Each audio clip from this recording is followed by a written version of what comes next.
Hello, everyone, and welcome to another episode of Speak, Film, and Enter, a podcast where we review and rank movies. I'm Nate.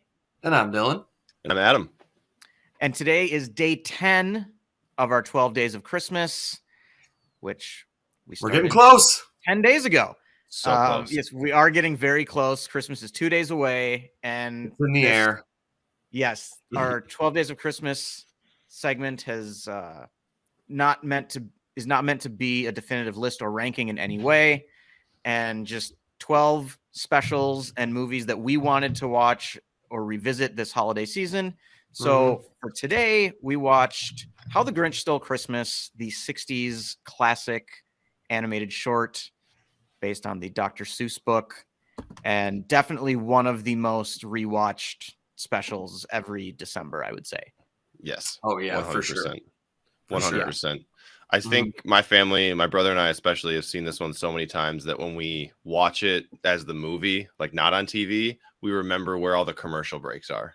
Oh, like, yeah, like for sure. It's like, oh, we could pause right here because that's where it normally is. Like, yeah, this fits. They've told us that this is a good place to pause. Yes, exactly. A good place for advertising. I would like to note that there's like 18, it feels like 18 different How the Grinch Stole Christmases by now, and I think only this one and the Jim Carrey one are worth seeing. I would say that only this one is worth watching. I mean, I think the Jim Carrey one's fun, but I would watch this one over the Jim Carrey one for sure. Well, right. I'm just not a Jim Carrey as a comedic actor fan in any way whatsoever, so that one does nothing for me. That's fair. But yeah, I mean, they did that, and that weird Benedict Cumberbatch DreamWorks Grinch came out a couple years ago. But this is like when people talk about the Grinch, yes, they have to specifically say they're talking about one that isn't this. This is easily one of my favorite rewatches every holiday season. Me too. And it's one of those ones, we talk about a lot of our favorite moments on these things, but just the Dr. Seuss like wordplay and rhyming and just the narration of it is the most impressive thing here. It just flows so well.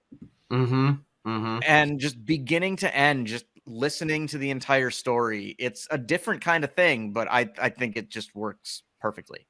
And I never realized it was that Boris Karloff was the narrator. Like, I'm sure I saw it every time, but just didn't process until now. Or didn't know who Boris Karloff was. Yeah, and I think it is. It's like you said, something about the pairing of the Dr. Seuss style with his narration and his voice. It's just so perfect. It's like, example of a perfect, narrator choice. And that mixed with the artistic style as well is fantastic too. I think that's why it holds up. I feel like this one is probably like top 3, like I've seen the most times in my life. This is like 1,000% a staple. Like every year as a kid, at one point we watched this. I also was thinking, of all the specials that we've talked about, and all the Christmas specials in general, I feel like this one maybe has the song that lodged itself in like pop culture most effectively. Like, like you're a mean one, Mr. Grinch, like is probably playing on Cool 108 right now. like, whereas like all the specials have good songs, and the Muppet Christmas special had great songs, but none of it's something about the era and just like that one song from this 25-minute special from the 60s just took off. It'll never leave. You're right. I think it's the most, because it's so like not Christmassy, because it's so like, ooh, you're greasy, you're grimy, you're like wouldn't touch him with a 10-foot pole kind of stuff. But it's so authentically like Christmas. Like it's such a weird dichotomy.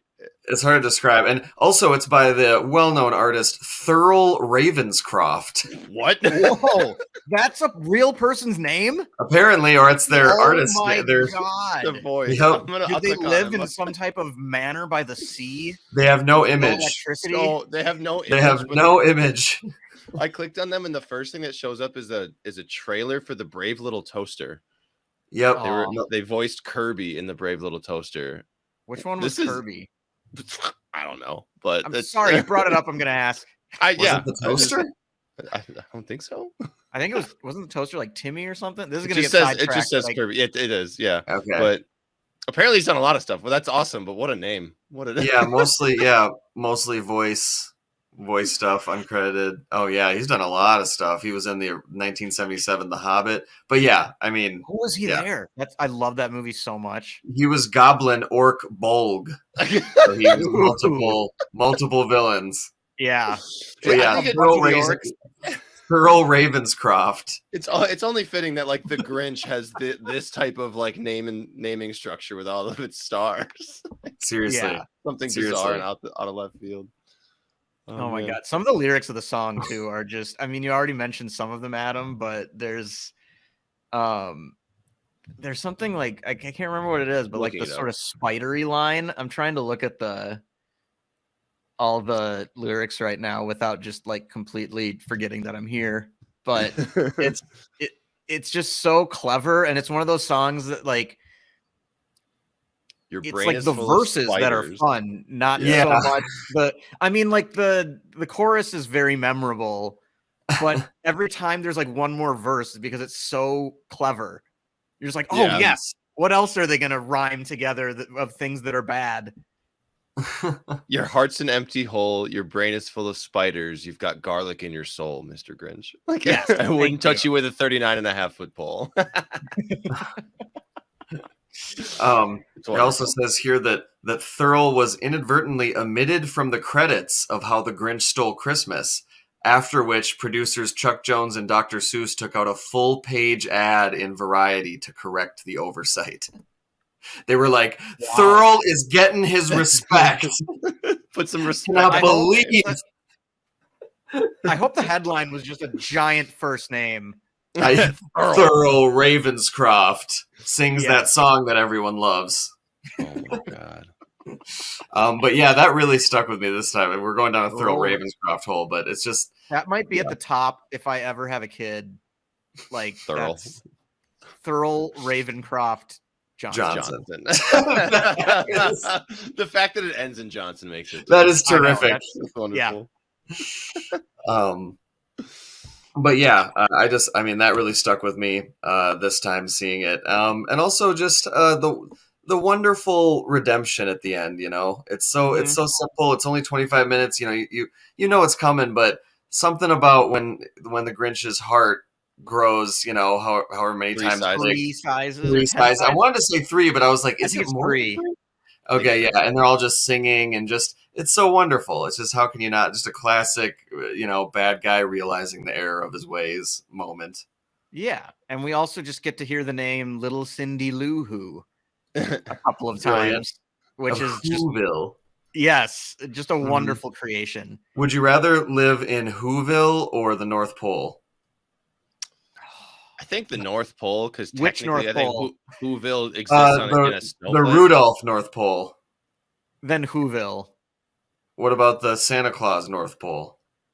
The Santa Claus North Pole would be okay. I live there. They got some crazy stuff. And Judy makes hot chocolate. Yeah, but in Whoville, everything rhymes, and it's all true. You know, they've got all those crazy foods and the big table where they all eat together. After they've turned the Grinch to be one of us. Yeah, that's true. I don't know. That's a tough question. Or Smearensburg?